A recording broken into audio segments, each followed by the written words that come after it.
Шалом. Бурхны гайхамшигтай амар амгалан та бүхний дээр дүүрэн байх болтугай. Цорд хичээлийнхаа ээлжид дугаараараа иргэн уулзж байгаадаа баяртай байна. Өнгөрсөн удаагийн хичээлээр бид Бурхны зөвд шударга байдал болон Бурхны нэгүсэл хайрын талаар маш сонирхолтой сэдвээр ярилцсан байна. Харин өнөөдрийнхөө хичээлээр бүгдээрээ маш онцгой, маш чухал нэгэн үгийг сурцгаая. Месиах. Энэ үгийн утга бол тос цутгах, тослогдсон гэсэн утгатай.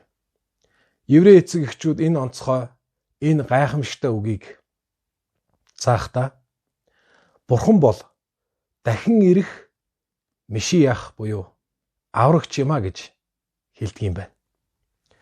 Хуучин гэрээ номон дээр сүмийн тэргүүн тахилч мөн иш үзүүлэгч хаадыг тэр ариун тосоор тослож томилдог байсан юм. Месиах буюу аврагч ирээдүйд ирэх болно. Тэр ирэх үед амар амгалан бүх зүйл төгс сайн сайхан цаг үе ирэх болно гэж еврейчүүд итгэдэг. Мөн тэр гарцаагүй ирэх болно гэж итгэж найдаж хүсэн хүлээдэг байна. Еврей хүмүүсийн хувьд цаг хугацааны төгсгөлийг тэд харж амьдардаг. Учир нь тэр үед Месиах аврагч ирэх болно. Түүнийг ирэх үед амар амгалан мөн бүх зүйл төгс төгөлдөр болно гэдэгт тэр итгэдэг. Ийхүү еврейчүүд өөрсдийнхөө ирээдүйн итгэл үнэмшлийг тэр шабат өдөр болгон дахин сануулan тунхагладаг. Шабат өдөр буюу еврейчүүдийн амралтын өдрийн яг төгсгөл хэсэг болох хагас өдрийн орой болох үед тэд Элия иш үзүүлэгчийн талаар мөн Элиягийн дараа ирэх нэгний талаар дуу дуулдаг юм. Энэ нь Элиягийн дараа ирэх нэгэн бол Месиах юм. Месиах ирэх үед амар амгалан тогтож бүх зүйл сайн сайхан болох болно, сэтгэл хангалуун байх болно гэж тэд хамтдаа дуулдаг юм байна. Анна Франк. За энэ хүний нэрийг бүх еврейчүүд маш сайн мэддэг.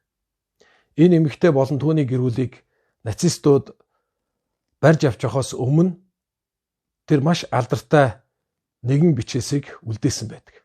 Тэрээр хэлэхдээ энэ дэлхийд гим нүгэл бузар муухай дүүрсээр байгааг би ажиглаж байна.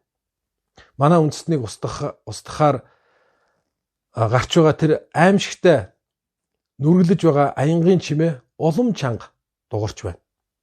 Энэ тэнд олон хүмүүсийн уйлж зовж байгаа хашгирааныг би сонсож байна. Гэхдээ энэ бүхний дунд би Бурхны хаанчлал болон Бурхны улсыг хүсэж итгэн найдаж байна. Энэ бүхэн дуусах болно. Тэгээд амар амгалан төгс төгөлдөр Месиагийн өдрүүд ирэх болно гэж тэрээр хэлсэн байх. Израильчууд хүндрэлтний цаг хугацааг харахтаа энэ цаг хугацаанд алтан үе гэж хоёр байдаг юм а. За эхнийх нь цаг хугацааны эхлэл буюу Бурхан Эден цэцэрлэгийг бүтээсэн. Нөгөөх нь цаг хугацааны төгсгөл буюу Месиах ирэх тэр өдрүүд юм. Энэ хоёр алтан цаг үеийн дунд хүн төрлөختөн өнөөдөр ч гэсэн амьдарсаар байна гэж тэд үздэг байна. Месиах ирэх үед хүн төрлөختөн өөрчлөгдөө зогсохгүй. Энэ байгаль дэлхийн хүртэл өөрчлөгдөх болно гэж тэд итгэдэг.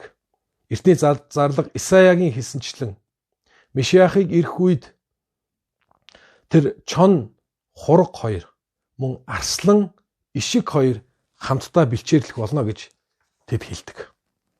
Еврейчүүдийн энэ Месиах аврагч ирэх талаар энэ итгэл үнэмшлийн гол зүйл нь ирээдүйн итгэл найдвар баг.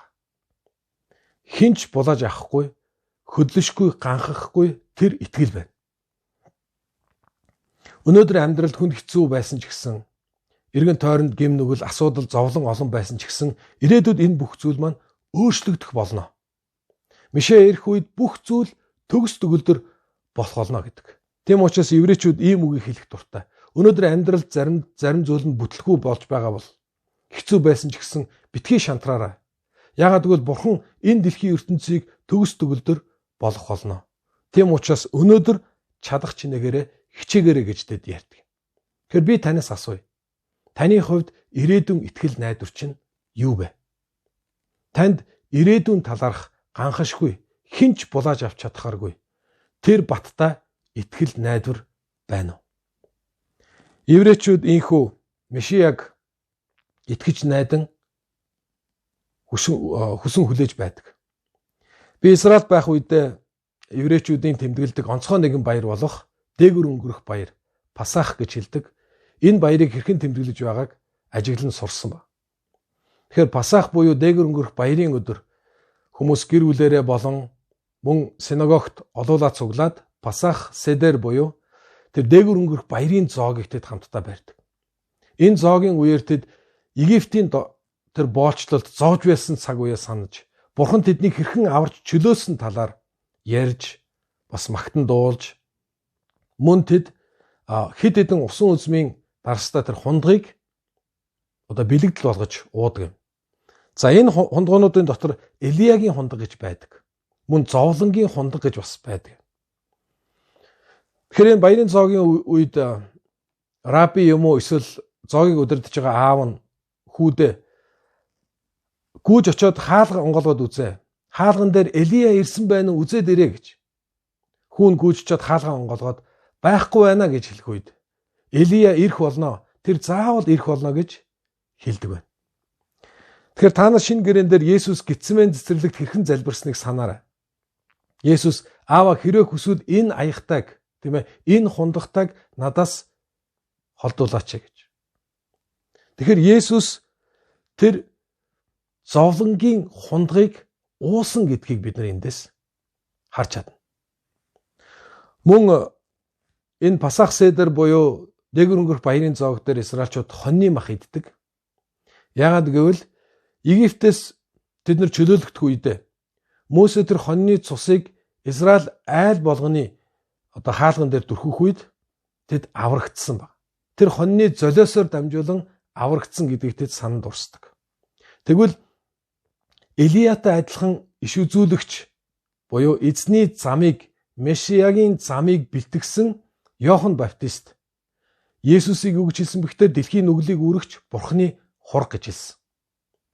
Мөн дээгүр өнгөрөх баярын өглөө Понти Пилат олонний өмнө Есүсийг зогсоогоод энэ хүн цовдлогдох нүгэлгүй гэж хэлсэн нь дээгүр өнгөрөх баяраар тэргүүн дахилч өөсөвгүй хоныг гаргаж Израилийн өмнө гаргаж ирээд Израилийн бүх гэр нүглийг тэр хон дээр дохоогоод нядалдаг байсан. Есүс Христ дээгүр өнгөрөх баярын тэр золиос болсон хонь байсан юм а. Тэр зөвхөн Израилийн төдийг хүн төрлөختний нүглийн төлөө амиа өгсөн гэдгийг эндээс бид нар харж чадах юм. Израильчуудын домог болсон бас нэгэн яриа байдаг. Йешуа гэдэг нэртэй раби байсан. Тэр Элияхтай уулзсан байна. Тэгээд Элиягаас тэр асууж гин. Месия хизээ ирэхийг хэлж өгөөч гэж. Чи надаас биш өөрөөс нь асуугаач. Тэр хаана байна гэхтэн. Тэр хотын хаалган дээр сууж байна гэсэн гэдэг. Тэгээд раби Месия дээр очиод та хизээ ирэх вэ гэж асуух. Би өнөөдөр ирэх болно гэсэн.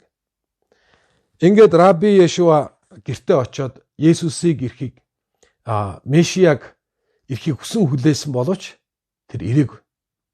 Маргааш нь тэр Элия дээр очиод Месиах ирсэнгүй гэж хэлэх үед Месия чамд чиний асуултанд хариулахдаа дуулал номын үгээр чамд хариулсан байна. Тэр дуулал номон дээр өнөөдөр миний дуу хоолойг та нар сонссон бол гэж гардаг. Яг тэр үгээр чамд хариулсан юм байна. Өнөөдөр хүмүүс Месия ирээд тэдний амьдрал, тэдний асуудлыг шийдэж өгөх болно гэд зүгээр хүлээгээд суулгүйгээр харин тэд өнөөдөр амьдралдаа түүнд Бурханд итгэж чадах бүхнээ хийх ёстой гэж тэрээр хэлсэн байдаг. Тэгэхээр бид энэ цуврал хичээлээрээ хамтдаа еврейчүүдээс маш олон зүйлийг бид сурч байгаа. Гэхдээ би танд нэг зүйлийг хэлье. Бид еврейчүүдээс сурах маш олон зүйл байгаа. Нөгөө талаас сурахгүй зүйл ч гэсэн байгаа юм. Яагаад гэвэл еврейчүүдийн итгэл үнэмш бол евдизм буюу евдийн шашин ба. Харин бид бол Христ итгэлт хүмүүс. Евдийн шашин Есүс Христийг Месиах буюу аврагч гэж хүлээн зөвшөөрдөггүй байна. Зарим еврейчүүд Есүс бол түүхэнд байсан фарисей бүлгийн рабби буюу тэр багш байсан гэж үздэг. Зарим нь түүнийг эртний алдартай рабби Хелао гэж багш байсан. Яг түүнтэй адилхан номлодог байсан учраас фарисей бүлгийн багш юма гэж үздэг байсан. Гэтэл зарим рабби нар Талмуд дээр юу гэж бичсэн бэ гэхээр Есүс бол Майр гэдэг нэртэй өсчин эмэгтэй мөн Пантера гэдэг нэртэй Ромын цэрэг хоёрын дундаас гарсан хүүхдээ. Тэгээ Есүс хожим Египтэд очоод гайхамшиг болон элэв шидэд сурсан гэж ингэж хүртэл бичсэн байна. Библиэлд нэгэн удаа Есүс өөрийнхөө дагалдагч нараас хүмүүс намайг юу гэж хэлж байна гэж хэлэх үед тэд маш олон хариултыг өгдөг. Харин Есүс дагалдагч нараас тэгвэл та нар намайг хэн гэж хэлэх вэ гэдэг үед Петр юу гэж хэлсэн бэлээ? Та бол Месиах. Грекээр Христос буюу тослогдсон, томилогдсон нэгэн. Та бол Бурхны хүү гэж хэлсэн ба. Тэгэхээр Есүс гэдэг нэр нь еврей хэлэн дээр Yeshua. Бурхан бол аврал, Бурхан аврагч гэсэн утгатай. Тэгэхээр Есүс Христ гэдэг нэр маань Yeshua Месиах буюу Бурханаар томилогдсон, тослогдсон аврагч юма гэж бид ойлгодог. Тэгэхээр таны хувьд Есүс Христ хэн бэ гэдэг нь маш чухал асуулт байна. Еврейчүүд ийхүү ирэх Месияг хүлээж амьдардаг бол харин бид 2000 жилийн өмнө ирсэн. Тэгээд хүн төрлөختний гим нүглийг өөр дээр аваад загалмай дээр хадагдан халагдсан, үхлийг ялан дийлж амилсан, тэнгэрт отсон, Бурхан аавынхаа баруун гарын хөндөд суудал заларсан. Тэгээд тэндээс дахин ирэх Yeshua Месиах буюу Есүс Христийг бид итгэж найдан хүсэн хүлээдэг юм а. Ингээд өнөөдрийнхөө хичээл дээр бүгдээрээ хамтдаа тэр өөрийнхэн дээр ирсэн боловч өөрийнх нь түүнийг хүлээж авсангүй. Харин өөрт нь итгэгч хүн бүрийг Бурхны хүү болох эрхийг тэр өгсөн хэмээх Иохан 1:11-12 дугаар ишлэгийг хүүхдүүдтэйгээ хамт зээжилцгээе. Тийм ээ, хүн төрлөختний аврагч, таны, миний, бидний аврагч болсон Есүс Христ, Yeshua Месиах таныг болон таны гэр бүлийг гайхамшигтайгаар өрөөх болтугай. Өнөөдрийн хичээлдээ хамт байсан та нартай баярлалаа. Та бүхэн комент хэсгээр бидэнд санал бодлоо хуваалцаарай.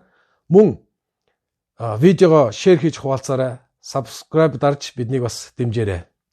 Дараагийн хичээлд хүртэл баяртай. Бурхан та бүхний эвэх болтугай. Баярлалаа.